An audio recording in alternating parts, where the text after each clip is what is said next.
In 1620, while the Mayflower was in Provincetown, 18 of its men sailed in a small shallop, searching for a place to live. They came to present-day Eastham, where they were met by a group of Nauset. After a brief but violent encounter, the English left towards today's Plymouth. In 2020, we remember this first encounter. We explore its meanings for today and tomorrow. Good evening. Welcome to our Sunset Series. I'm Thomas Ryan, the Vice Chair of the Eastham 400 Commemoration Committee. I'm joined by Bob Seay, a longtime Eastham resident and reporter for WGBH. Thanks for being with us, Bob. Thought it would be useful for us to have a little conversation about the basic facts, the basic dates of our history that we're commemorating all this summer with the 400 Sunset Series. You'll see on your screen a chart. It says at the top 1620, of course, and then you see a row of dates on the left-hand side, starting with September 6 OS equals 16 NS. There were two calendars in the world two calendars in Europe at that time. There were multiple calendars throughout the world, of course, but in Europe there were two calendars. The old style was the Julian calendar that had been enforced for a few thousand years since Julius Caesar, and the other calendar was a new calendar implemented by the Pope. And those who were Catholics wanted to follow that calendar, and those who didn't like the Catholics refused to change to the new one, kept with the old one, even though the old one was 10 days off the solar dates of solstice and equinoxes and whatever. So the Mayflower passengers would have followed the left margin, the old-style dates, because they were most definitively not Catholics following a new-style calendar. So let's talk a little bit about this basic history, partly because our episodes filmed all summer, when we talk about history, are talking about it at different points of the dates, different points of this narrative, and not in a sequential chronological order. And we'll put this particular discussion near the end of our series so we can get sort of a chronological sequence of the happenings. So first was September 6, Mayflower leaving Plymouth. What do you know, Bob, about, there were two ships at first. The Speedwell. The Speedwell, yeah. What do you know about that? Why is it only one now? No, leaky ships. We have to remember that they probably weren't as in good shape as the Mayflower 2 is today. So they went back and forth. They actually left from Southampton, I believe, but were forced to go back to Plymouth when the Speedwell started leaking. And then I think the Mayflower actually had to go back a second time to Plymouth for repairs. So that was not a very auspicious beginning, certainly. And then they were leaving late. They were leaving in September, and so they must have known that it was going to take a while to get across the Atlantic. And I don't know how conscious they were of the conditions that would be here when they arrived, i.e. winter and very harsh cold conditions, because it seems like the absolute worst time to come. So that was interesting, I think. And we know how tough a voyage it was and how people suffered and people were dying on their way over. And there was this mixture of strangers and separatists kind of all together, partly because when the Speedwell was rendered useless, they all had to cram into this one ship. So that we know was a difficult voyage. And then finally, they see the highlands of Cape Cod, which I think we refer to as the tablelands, maybe the very flat area in North Eastham and Wellfleet. And their intent was to go south to New York, what is today New York City or New York Harbor, which was the northern part of Virginia, which is where their charter where they were allowed to go according to their charter.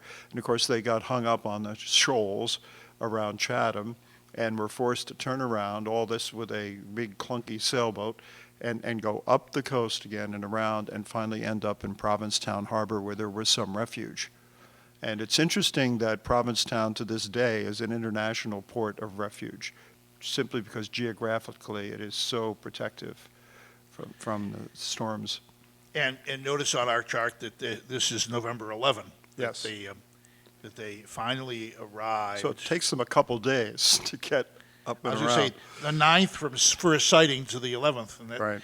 And we've talked on another segment this summer with the head of the Chatham Historical Society, and they're having their observance this summer is called the turning point, or the Right. pivot point. It's like, okay, that's something that happened off the coast of Chatham, Yes. that they had a pivot or a turn, and that made all the difference for a lot of people, I suppose. Yes. So then November 15th, it says here in our chart, they went on foot to Truro and found fresh water. You must have been there a few times. Have you been to the springs? Yeah, and I know there's a sign, used to be a sign where you're not supposed to drink the water. I always thought that was kind of ironic when you go to the Pilgrim Spring. But you should also be aware that water was a very dangerous thing. It carried disease. So they didn't really have fresh water aboard the Mayflower. They had some kind of aquavita, which was an alcoholic mixture. So the finding of fresh water that was not going to induce any kind of disease was very significant. And I guess there is some question as to whether Pilgrim Spring is actually where it's supposed to be. So that's another mystery as to where they actually discovered that. Yeah, with the erosion of Cape Cod, and all of us who live here know about the erosion, that the actual springs might now be a half mile out in the ocean at this point, too. So they found some water, but apparently they didn't want to live in Provincetown. Wasn't there not enough agricultural land, or what? That's what do right. you It was just very, very. Even though there were woods, supposedly really sizable woods, they were looking for arable or land that they could farm on, and so they didn't think they could do it there. It was also, I'm sure, very harsh conditions. And we do know, though, where Cornhill is, right? And Yep. where they found the supply of corn that they took. And do we know where that grave was that they found the copper kettle and I've the never heard bodies? anyone say specifically that we know where that grave was. I thought it was around Pond Village in Truro, Yeah, but I'm not I've sure. heard that also, but there's no particular, people haven't focused on a marker for that, so. Was that the same time period, though, November? That was right then, yeah, it was those Yeah. days, yeah. And then, the trip that made the difference for our history, and the talk about first encounter, was the December 6th, they got on the shallop. We just said 18 men, with Dr. Saxene on that. Left the Provincetown, left the Mayflower, and on the 7th, some of them got off the shallop and walked through what was the Nauset settlement, and some of them stayed on the shallop. They rejoined for the night, slept the night on the beach. December 8 dawns, and they were hit by arrows from. Do we know if the Sachem Aspinett was there, or was it just his men there shooting the arrows? Have you ever heard? That's a good question. I don't think we ever learned that the Sachem was And there. Saxene avoided that question Yeah. also in his narrative. But there is some question as where they landed in North Eastham, whether they landed in North Eastham or what is now Wellfleet, if it was really Campground Beach. Yep. That's a little unclear as well. As is the site of the first encounter, isn't it, Tom? Yep. Well, we're running out of time on this segment, and we're also running out of time in 2020. So we know that in 2021 and 2022, we're going to investigate more of where did the shallop land, Northeast Tim or Wellfleet, because it matters with the town seal for Wellfleet, and where first encounter actually was, because that matters too, those of us focusing on this history. And then, of course, the date of the 8th is also the day they came to Plymouth Harbor. And notice that the 8th, the old style, is in the new calendar 18th.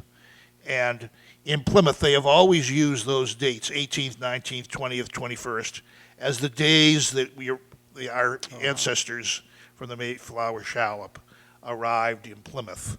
But it's 10 days difference when you do it that way from the 8th. So people think of them as two separate kinds of episodes, but it's the same day, the 8th. They went from here to there. Thanks for joining us. See us again some other evening.